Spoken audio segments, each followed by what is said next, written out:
heto, kumain ka na, ha? Sige na, darating na ang mama mo. Sige na, kumain ka na. Akin na yung manika mo. Akin na sabi ang manika mo. Ibigay mo na sa akin, eh. Paano ka makakakain kung may manika ka? Sige ka, susupapit ka mama mo.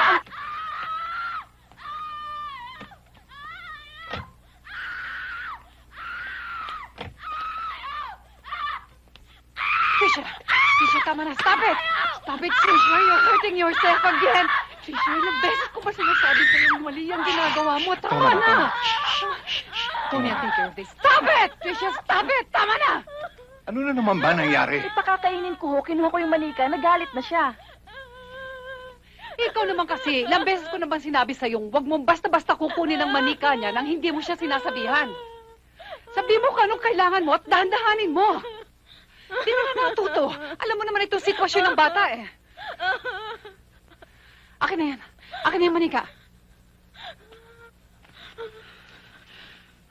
Trisha, stop it now. Tama na. Tama na, Iha. Tama na. Trisha, eto na si Jasmine. Ibabalik ko sa'yo si Jasmine, ha? Huwag ka na umiyak. Huwag ka na magalit. Stop it. Tama na. Tama na. Stop it now. That's enough. This is Mommy talking. Trisha.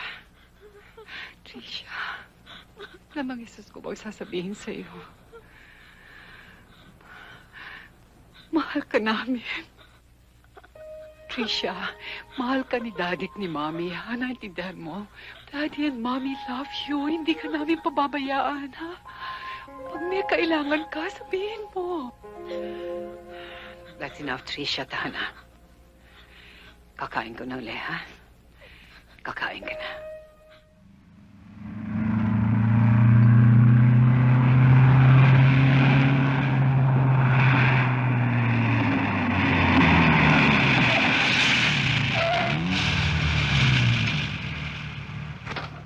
I'm sorry. Oh, pasusundo na lang kita kay Rudy mamaya. Okay. I have a business meeting sa Manila Hotel. Baka gabihin ako. Salamat, Jake, ah. Good luck. How do you feel now that you're back to school? First day ng classes mo, ha? Ninenervyos ako. Take care. Okay, you too. Bye-bye. Bye.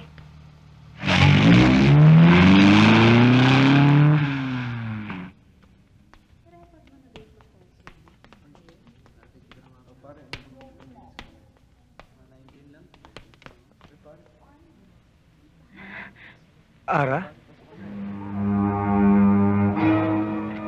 Ara, teka muna.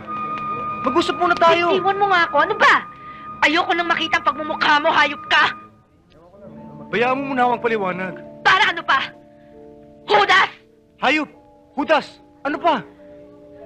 Demonyo ka! Demonyo! Sige pa, Ara. Ano pang gusto mo itawag sa akin? Alam ko, galit ka pa sa akin. Nang dahil sa'yo nagulo ang buhay ko, duwag ka! Pagkatapos mo akong dalhin sa motel, pinabayaan mo akong mag-isa sa problema. Na hindi mo ako tinulungan magpaliwanag na walang nangyari sa ating dalawa. Ara, I admit, naduwag ako. Natakot ako. Ayoko mapagtawanan ng tao pag nalaman nilang hindi kita magmumukha akong Isa pa, alam kong hindi ako paniniwalaan ng parents mo. Pipilitin nila tayo magpakasal. Eh mga bata pa tayo, Ara. Kaya pinaalis ako ng daddy ko. Tago raw muna ako. Para hindi ako mapakasal sa'yo. Ara, sa maniwala ko hindi. Talagang pakakasalan kita. Babalikan kita. Gusto ko na muna makatapos ng pag-aaral. Tapos iiyain na kita magpakasal. Ara, mahal pa kita hanggang ngayon.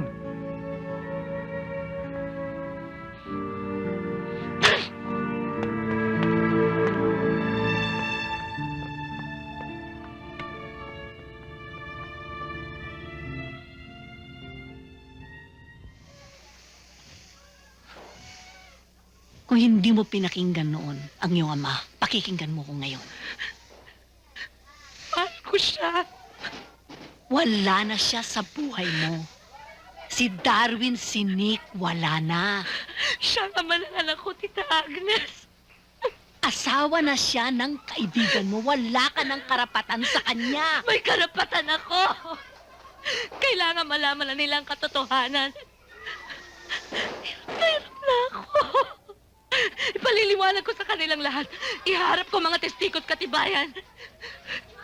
Pagkatapos ano? Ha? Ilang buhay ang guguluhin mo? Ilan? Ilan? Ayoko lang magmartir.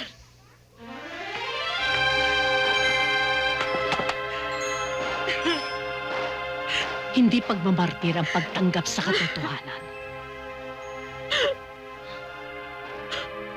Diyosa. Diyosa.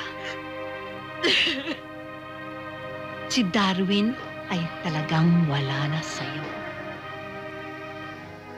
Si Darwin ay bilang mo na lamang sa isang nakalipas na hindi na maaari pang bumalik. Kahit patakin mong pabalik ang panahon yun, wala na. Tanggapin mo na ang katotohanan. Bilang mo siya sa isang patay, patahimikin mo na siya.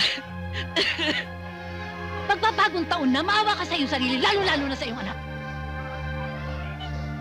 Diyosa, huwag mo ipangako sa anak mo ang wala. At talagang hindi mapapasayo kahit kailan. Diyosa, kalimutan mo na si Darwin. Maligaya na siya. Huwag mo nang guluhin ang buhay niya at buhay ng mga tao sa paligid niya. Diyosa, iha. Pakinggan mo ako, ha? Pakinggan mo ako. Kung talagang mahal mo si Darwin, palalayain mo siya. Palalayain mo na, Diyosa.